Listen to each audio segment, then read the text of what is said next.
In terms of CRM optimizations, how does distinguishing between marketing qualified leads and sales qualified leads improve conversion rates? Yeah, well, that's a really kind of interesting question. I'll phrase it in a couple of ways. So at each stage of the funnel, we often work with clients to come up with different offers and different messaging.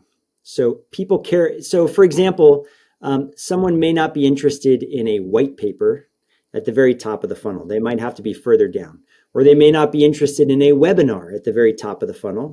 They may have to be further down for certain products. Other products or services, a webinar might be more top of funnel. So every client has kind of a sense of where their customers are, their target audience, what that funnel looks like, and where offers are, right?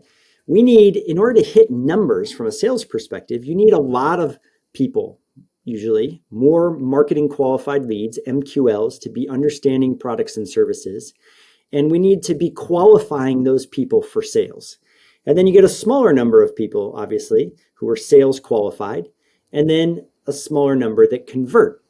Of those that do not convert, they need to be recycled, if you will, back to either a marketing qualified lead or a sales qualified lead some other way. So we can recycle leads that do not convert.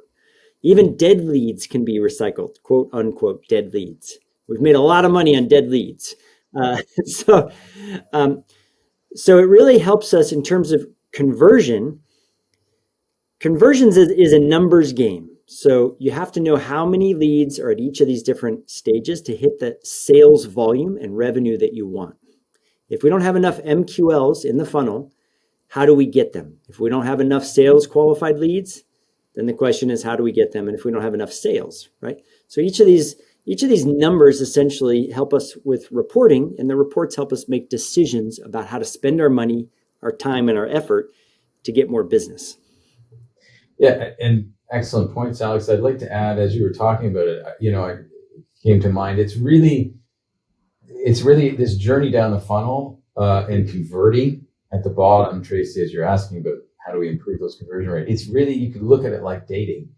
You start out, you don't start out saying, how many kids do you want and can we get married like tomorrow? That's just not going to work. It's not, you got to start out with broader topics and look at your interests and is there alignment in the things you like to do in your off time and that sort of thing. And then you start at A and then you go to B and then you go to C and you're working your way from MQLs down to SQL. If you do that very carefully, you might have a shot at getting married down at the bottom.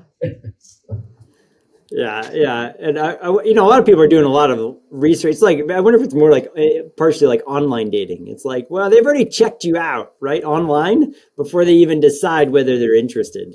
So they may be jumping into the funnel midway or something like that. Yeah. You gotta find out where they are. Yeah. And if you know where they're at, you talk to them a little bit differently. It impacts your reporting and overall decision making. Like, are you going to take them on what kind of date you're going to take them on, I guess.